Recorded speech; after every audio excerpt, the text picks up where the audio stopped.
সাবেক ওসি প্রদীপের ফাঁসির তারিখ ঘোষণার দাবি।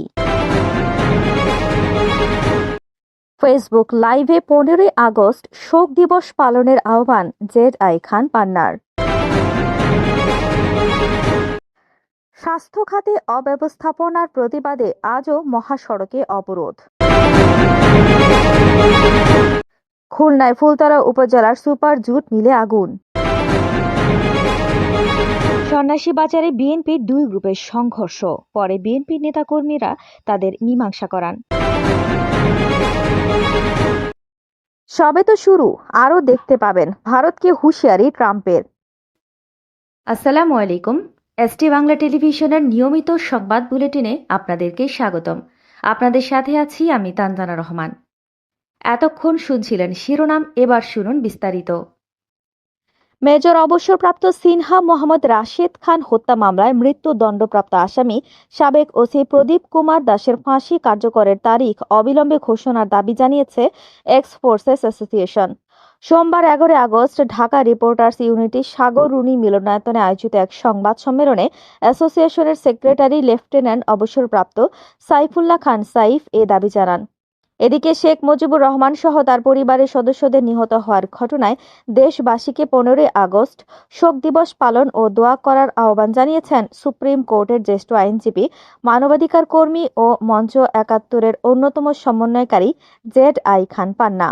অপরদিকে শেরেবাংলা মেডিকেল সহ সারা দেশের স্বাস্থ্য খাতে অব্যবস্থাপনার প্রতিবাদে আজও বরিশাল কুয়াকাটা মহাসড়ক অবরোধ করেছে ছাত্র জনতা। রোববার 10 আগস্ট সকালে নগরীর নতুল্লাবাদ এলাকায় মহাসড়কে অবস্থান নেন তারা। এতে শিক্ষার্থী সহ বিভিন্ন শ্রেণী পেশার মানুষ অংশ নেন। এবার খুলনার ফুলতলা উপজেলার সুপার জুট মিলে রোববার 10 আগস্ট দিবাগত রাতে অগ্নিকাণ্ডের ঘটনা ঘটেছে। তবে দ্রুত আগুন নিয়ন্ত্রণে আসায় তেমন কোনো ক্ষয়ক্ষতি হয়নি। আগুন লাগার খবর পেয়ে ফায়ার সার্ভিসের 4টি স্টেশনের 6টি ইউনিট দ্রুত ঘটনাস্থলে পৌঁছায়। প্রায় 40 মিনিটের চেষ্টায় আগুন নিয়ন্ত্রণে আসে।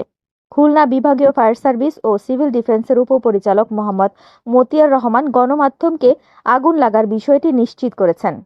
বাগেরহাটের রামপালে মল্লিকের বেড় সন্ন্যাসী বাজারে বিএনপির দুই গ্রুপের সংঘর্ষের পরে বিএনপি নেতাকর্মীরা তাদের মীমাংসা করান।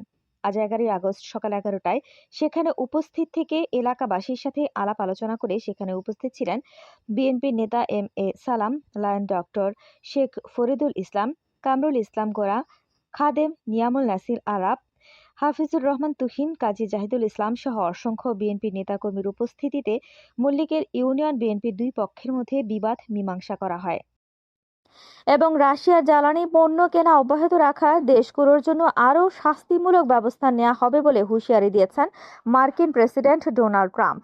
সম্প্রতি রাশিয়ার তেল কেনার অভিযোগে ভারতের ওপর তিনি অতিরিক্ত 25% শুল্ক আরোপ করেছেন। তবে বিষয়টি এখানে শেষ নয় বলে সতর্ক করেছেন ট্রাম্প।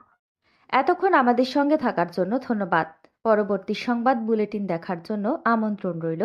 আল্লাহ হাফেজ।